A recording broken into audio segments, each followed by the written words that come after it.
the song with your heart.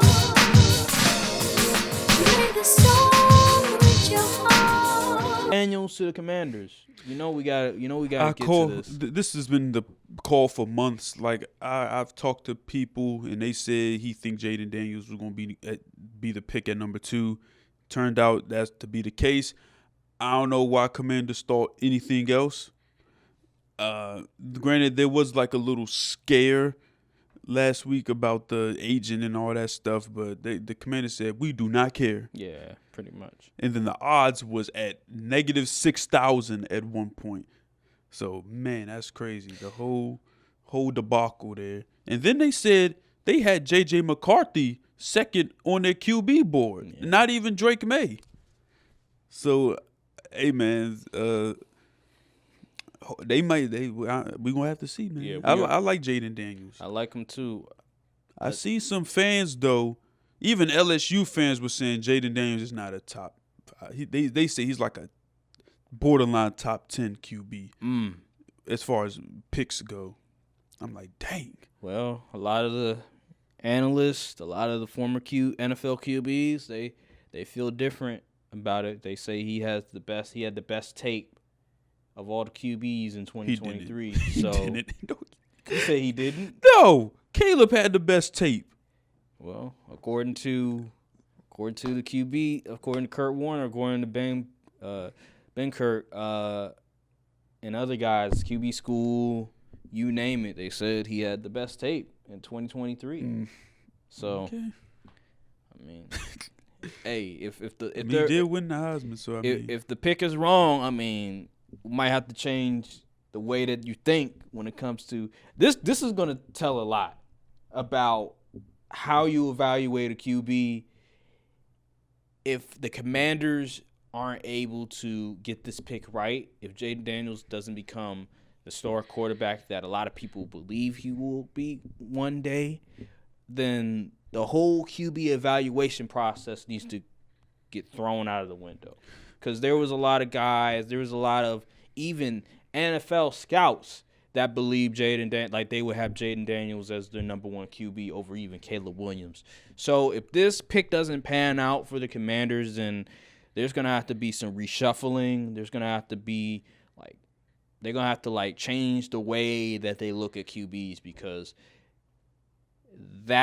this whole process, this whole debate about Jayden Daniels versus a Caleb or a Drake May or whoever you want to put in front of has been insane.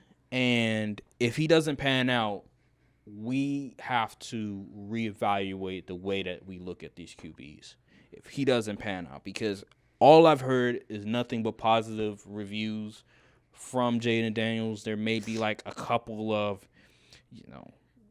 people that are not as high on him that may bring up some of his deficiencies, but I've mostly heard nothing but positive reviews from Jayden Daniels. And if he doesn't pan out, there has to be something needs to change. Yeah. Because then that just lets me know that the QB evaluation that a lot of these analysts and scouts are looking at when evaluating a QB, it's just not all the way there. Now, they'll probably be like, oh, well, he was in a bad situation. But you put him over Caleb Williams. So what is it?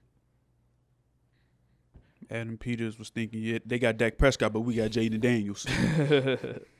But yeah, man, I can't wait to see how he develops, because one thing about the DMV, one thing about the Commanders, back to the Redskin days, quarterback play has been so bad that folks are still giving RG3 his flowers for that rookie season.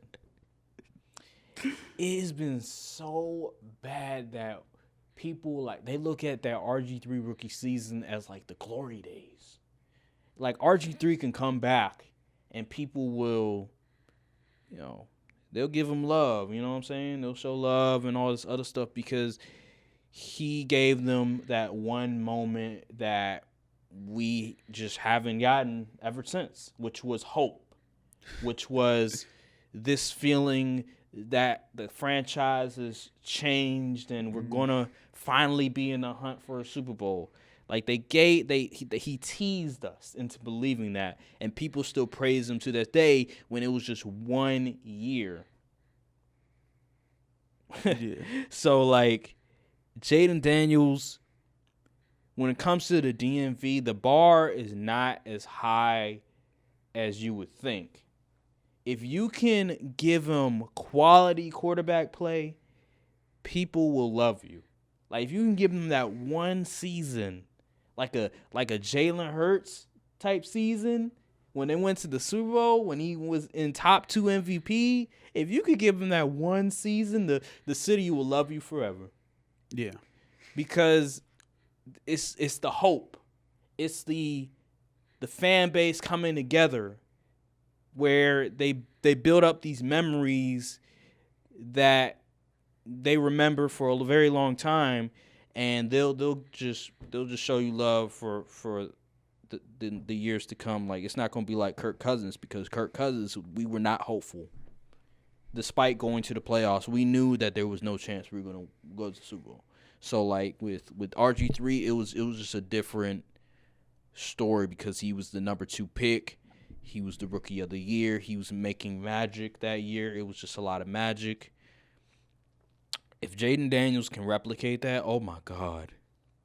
He's not going to pay a bill anywhere in DC, anywhere in DMV. They're going to love him forever. And I really hope he does that. He's got his work cut out for him, though, because he's coming into a very tough NFC East.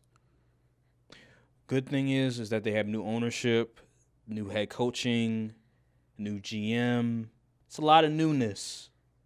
They're rebuilding, but it's a lot of new stuff going on. CJ Stroud, he loves Jayden Daniels. He loves his situation. It seems like he said he's going into the same situation I went into. I just think his head coach is a little bit better than Dan Quinn's, and I think the offensive coordinator is a little bit better than Cliff Kingsbury. A little bit. But I will say CJ Stroud had talked glowingly about the situation in Washington and Jayden Daniels' projection and stuff. So that's a good sign, and we'll just have to see. Drake May. Just let me be me.